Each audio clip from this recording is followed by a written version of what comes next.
was on the trail in Iowa not long ago, but he's no politician. He's looking for diamonds in the rough. With Lee Cowan, meet American picker Mike Wolf. Durante años, al público se le contó una historia sobre Mike Wolf, pero partes de esa historia nunca fueron ciertas. Tras bastidores, un conductor ebrio casi lo mata. Su mejor amigo de 40 años murió en sus brazos y su matrimonio se derrumbó en silencio. Aún peor, alguien cercano a él pasó años diciéndole a la prensa que él era el villano, y Wolf nunca se defendió, porque permanecería en silencio mientras su reputación se desmoronaba. ¿Y qué ocurrió realmente detrás de las cámaras de American Pickers? Acompáñanos mientras descubrimos la verdadera historia de lo que le sucedió a Mike. Mike Wolf nació el 11 de junio de 1964 en Joliet, Illinois. El segundo de 3 hijos criados por una madre soltera en un hogar donde el dinero escaseaba y el ingenio no era opcional. Tenía 4 años cuando empezó a rebuscar en la basura.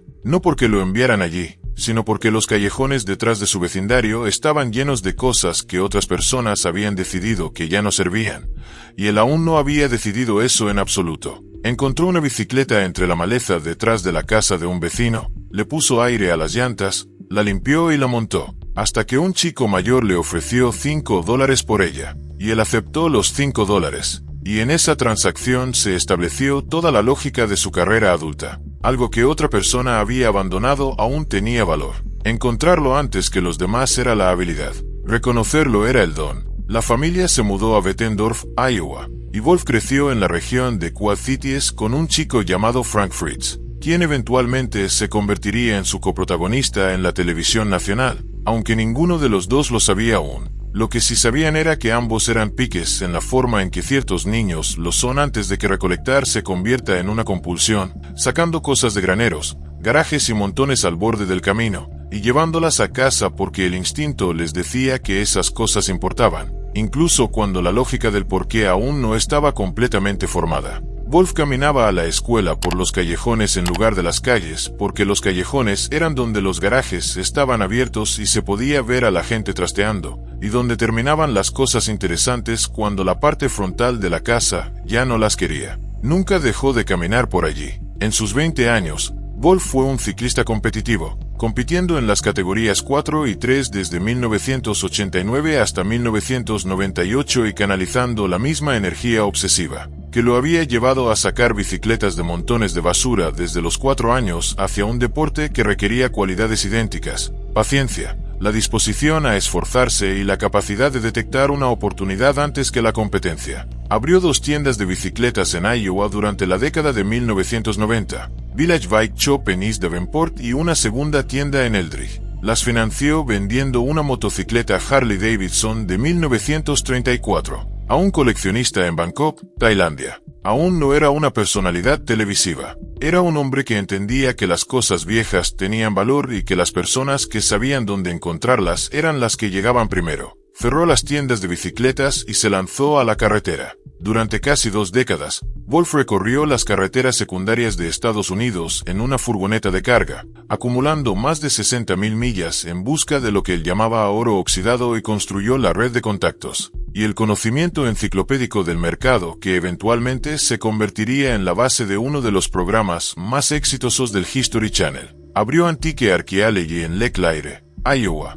en el año 2000, convirtiendo un imperio personal de chatarra acumulada en un negocio minorista legítimo que atrajo a coleccionistas y entusiastas de todo el país. Llevaba 5 años proponiendo un programa de televisión basado en su vida como recolector antes de que alguna cadena tomara en serio la idea. Cuando finalmente History Channel dijo que sí, todo cambió de inmediato. American Pickers se estrenó el 18 de enero de 2010, atrayendo a 3.1 millones de espectadores en su primera noche, el debut mejor calificado de la cadena desde Ice Road Trackers en 2007. Al final de su primera temporada, promediaba 5.4 millones de espectadores por episodio, incluso superando a American Idol en ciertos grupos demográficos, algo que nadie en la cadena había esperado. El concepto sonaba simple. 2 tipos recorren el país en una furgoneta comprando objetos viejos a personas con demasiadas cosas. Pero, como un mueble bien hecho, su simplicidad era engañosa. Todo lo innecesario había sido eliminado, dejando solo lo que funcionaba. Mike Wolf era el motor del programa. no porque interpretara un personaje, sino por algo real que la cámara no podía dejar de captar. Estaba genuinamente fascinado por los objetos y las historias detrás de ellos. Cuando entraba en un granero sin abrir durante décadas y descubría una motocicleta rara, su emoción no era por la ganancia, sino por el descubrimiento. Esa autenticidad sostuvo el programa durante 27 temporadas. Frank Fritz estuvo a su lado durante los primeros 11 años. Su química funcionaba porque no era fabricada. Habían sido amigos durante más de 40 años, recolectando juntos desde la secundaria. Conocían los instintos, fortalezas y puntos ciegos del otro. Sus desacuerdos se sentían reales porque lo eran, moldeados por décadas de historia compartida en lugar de tensiones guionizadas. Daniele Colby aportó estructura como gerente de Antique Archeology, anclando el programa mientras Wolf y Fritz estaban en la carretera. Su presencia daba equilibrio a lo que de otro modo podría haber sido un formato puramente itinerante. Cuando la asociación terminó, el público no obtuvo la historia completa. En julio de 2021, se anunció la salida de Fritz y rápidamente surgió una narrativa de conflicto. Fritz sugirió que el programa se había centrado en Wolf y afirmó que no habían hablado en 2 años. Los fans tomaron partido y la especulación creció. Wolf publicó un mensaje de apoyo, que Fritz desestimó como poco sincero. Tras la muerte de Fritz en septiembre de 2024, Wolf reveló lo que realmente había ocurrido. Durante la pandemia, Fritz había sufrido una lesión en la espalda que requirió cirugía. La receta de opioides resultante, combinada con el aislamiento y las luchas personales, condujo a la adicción. Wolf organizó una intervención, pero no tuvo éxito. Cuando se reanudó la producción, la cadena exigió pruebas negativas de drogas. Fritz no pudo cumplir con ese requisito y se tomó la decisión de apartarlo. Wolf decidió no compartir esto públicamente en ese momento. En cambio, permitió que persistiera la narrativa de conflicto, protegiendo la privacidad de su amigo a costa de su propia reputación.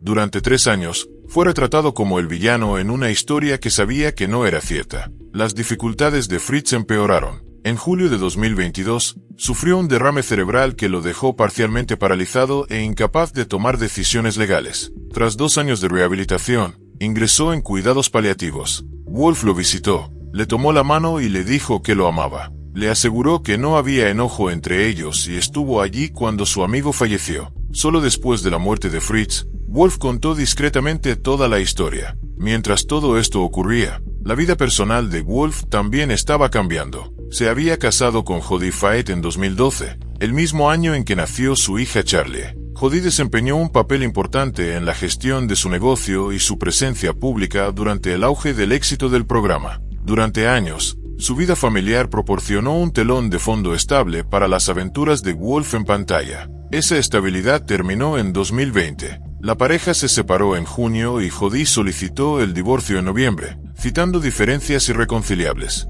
El divorcio se finalizó en 2021, con un acuerdo que incluía apoyo financiero y división de bienes. Los detalles de lo que llevó a la ruptura nunca se hicieron públicos, y Wolf no ha hablado de ellos en detalle. En 2021, Wolf inició una relación con Leticia Kline, una modelo y entusiasta de las motocicletas que compartía su pasión por la cultura vintage y los viajes por carretera. Su conexión parecía natural, basada en intereses compartidos más que en un simple rebote. Viajaron juntos, colaboraron profesionalmente y hicieron apariciones públicas como pareja. Luego, el 12 de septiembre de 2025, todo estuvo a punto de cambiar nuevamente. Wolf y Kline conducían un Porsche 356 clásico en Columbia, Tennessee, cuando otro conductor se cruzó en su camino. Con poco tiempo para reaccionar, la colisión fue grave. Wolf rompió el volante con su cuerpo y sufrió una fractura nasal, contusiones y otras lesiones, pero fue dado de alta del hospital al día siguiente.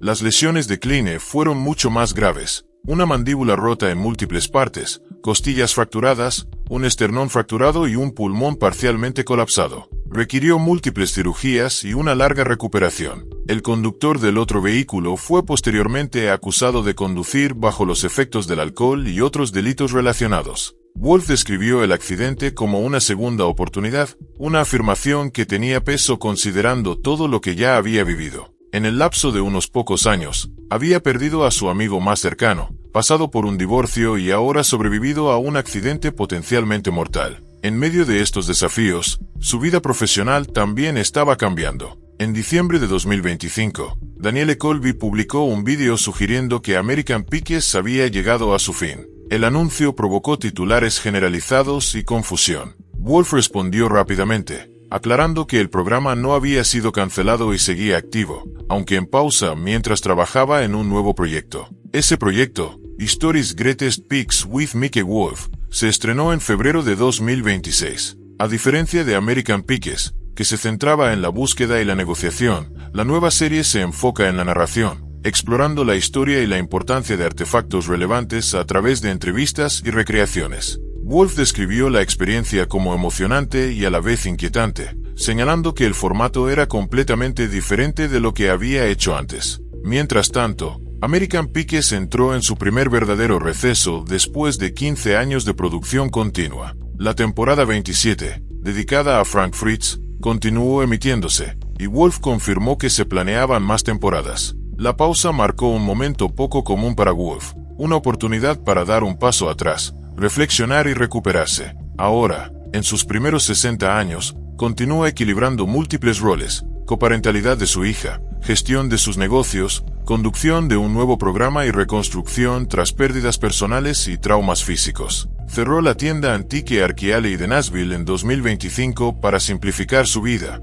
mientras mantenía abierta la ubicación original en Iowa como destino para los fans. También dirige Tulane's Guest House en Tennessee. Mantiene una línea de ropa fabricada en Estados Unidos y continúa con asociaciones en el mundo de las motocicletas. En 2025, incluso incursionó en la actuación con un papel en la película Day of Reckoning. A lo largo de todo esto, su perspectiva se mantiene constante. Sigue abordando la vida de la misma manera en que aborda la búsqueda de antigüedades, viendo valor donde otros podrían no verlo, reconociendo historias antes de que sean plenamente comprendidas. La historia de American Pickers no ha terminado. La suya tampoco. ¿Crees que el público malinterpretó a Mickey Wolf todos estos años? ¿Y qué opinas que debería ser el futuro de American Pickers? Comparte tus pensamientos en los comentarios y no olvides dar like, suscribirte y ver el siguiente vídeo en tu pantalla.